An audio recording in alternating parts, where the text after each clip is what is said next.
వెంకటాద్రి సమం స్థానం బ్రహ్మాండే నాస్తికించిన వెంకటేశ సమో దేవో న భూతో న భవిష్యత్తి అనే శ్లోకం అర్థం ఏంటంటే బ్రహ్మాండంలో వెంకటాద్రికి సమానమైన స్థలం లేదు, మరియు శ్రీ వెంకటేశ్వర స్వామికి సమానమైన దేవుడు ఎన్నడూ లేడు, ఉండడు కూడా అని. శ్రీవారి మెట్టు ద్వారా తిరుమలకు వెళ్లే భక్తుల దివ్య దర్శనార్థం టీటీడీ SSD టోకెన్లు జారీ చేస్తుంది. అయితే ఇవి తాత్కాలికంగా అలిపిరిలోని భూదేవి కాంప్లెక్స్ దగ్గర ఇస్తున్నారు. ప్రతిరోజు సాయంత్రం 4 గంటలకు జారీ చేసే ఈ SSD టోకెన్ల కోసం భక్తులు 1 గంట 2 గంటలకే మొదలై క్యూ లైన్ లో వచ్చి నిలబడుతున్నారు. ఈ టోకెన్ ద్వారా స్వామివారిని తర్వాత రోజు మాత్రమే మనం దర్శించుకోగలము. ఒక టోకెన్ పై ఒక లడ్డు ఉచితంగా ఇస్తారు. ఈ టోకెన్ ను శ్రీవారి మెట్టు మార్గంలో 1200వ మెట్టు మీద తప్పనిసరిగా స్కాన్ చేయించుకోవాలి. ఇలా ఉదయాన్నే బయలుదేరి శ్రీనివాస మంగాపురం మీదుగా శ్రీవారి మెట్టును చేరుకున్నాము. శ్రీనివాస మంగాపురం నుండి శ్రీవారి మెట్టు సుమారుగా 6 కిలోమీటర్లు ఉంటుంది.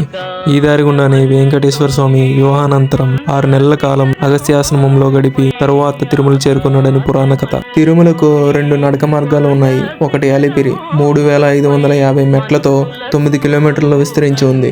రెండోది శ్రీవారి మెట్టు 2388 మెట్లతో 2 కిలోమీటర్లు ఉంది. అయితే భక్తులు అలవాటు పడడానికి మెట్ల మధ్య దూరాన్ని మొదట ఎక్కువగా ఉంచి నెమ్మదిగా కుదించారు. ఆ 7 కొండల స్వామిని స్మరించేలా ఇరువైపులా గోవిందనామాలను ఏర్పాటు చేశారు. భక్తులకు ఎటువంటి ఇబ్బంది కలగకుండా డ్రింకింగ్ వాటర్ మరియు రెస్ట్ రూమ్స్ దారి పొడవునా ఏర్పాటు చేశారు.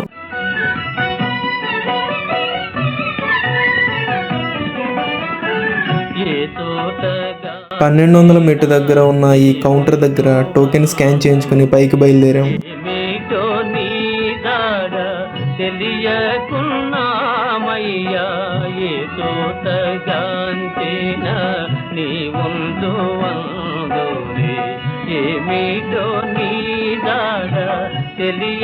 తెలియకున్నామయ్యా ఈ అడవి దారిలో చేయుతనీయేవా, ఈ అడవి దారిలో చేయుతనీయేవా, నీ పాద సన్నిధికి మము చేరనీయేవా, నీ పాద సన్నిధికి మము చేరనీయేవా, 7 కొండల స్వామి ఎక్కడున్నా.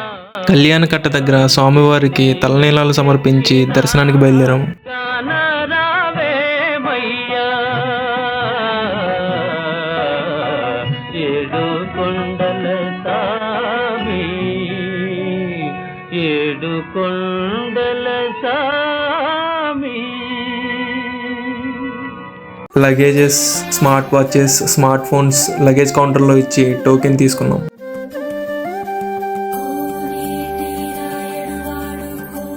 కంపార్ట్మెంట్లో సాంబార్ రైస్ తిని గంట వెయిట్ చేశాక దర్శనానికి వదిలేరు. లగేజ్ కౌంటర్ దగ్గర లగేజ్ తీసుకొని లడ్డూ కౌంటర్కి వెళ్ళి అక్కడ లడ్డూలు తీసుకొని తిరుపతికి బయలుదేరాం.